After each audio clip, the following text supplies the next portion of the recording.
Let's take a look at the assignment for round 6C for those of you unfortunate enough to have to complete the assignment. Question number 1, jumping right in. Chester issued $21,558,000 in new long-term debt, and we know that because we can look at the cash flow, for example, is just one spot. Right there.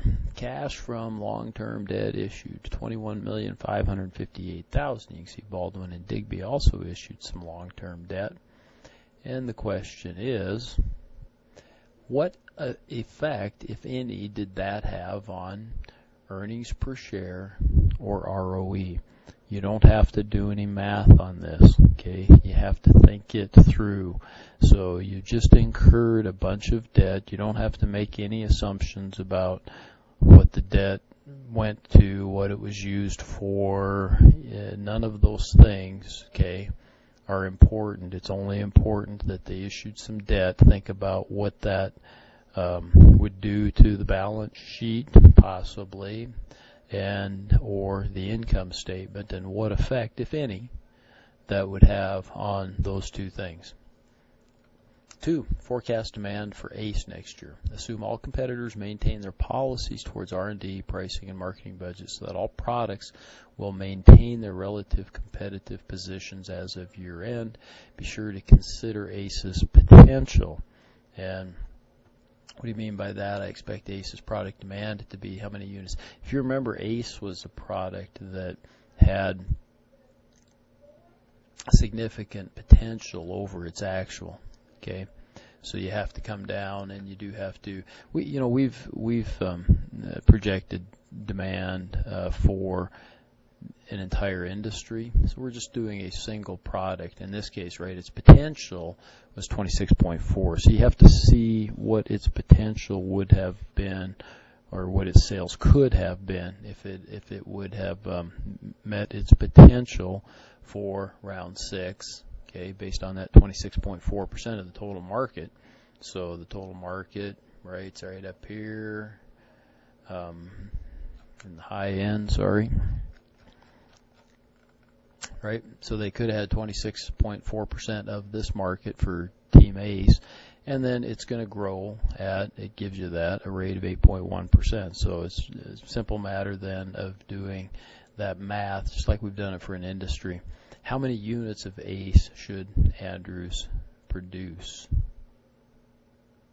I guess that's kind of roughly the same. Well, I guess if they had some inventory, that would change that. So that'll be the same other than the adjustment, if you make the adjustment then, because they don't have any inventory.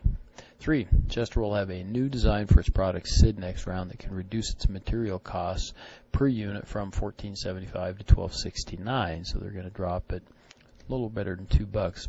Assume labor cost per unit remains the same as last round, $11.51. Also assume that the period cost or fixed cost for SID will be the same as last round, $20,732,000. A little bit of a made-up number there, doesn't matter.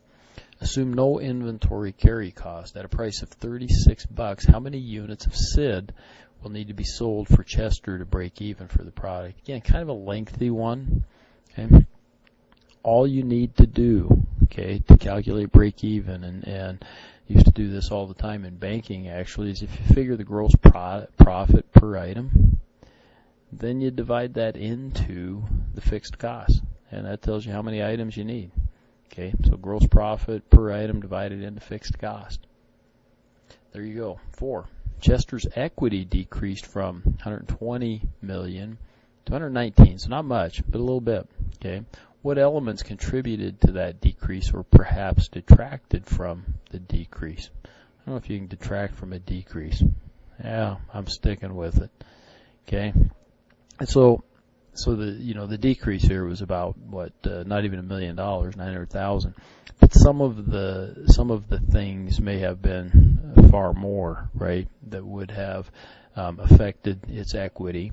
Okay, I mean income would do it, right, and then other things that might affect the equity account, or right, we pay dividends out of equity, don't we? And we do some things like that. Okay, and you can reconcile that by when you add and subtract those numbers, sum them up, I guess, does that equal what this change is, this roughly $700,000 change, I guess is what it is, pretty close to, to that.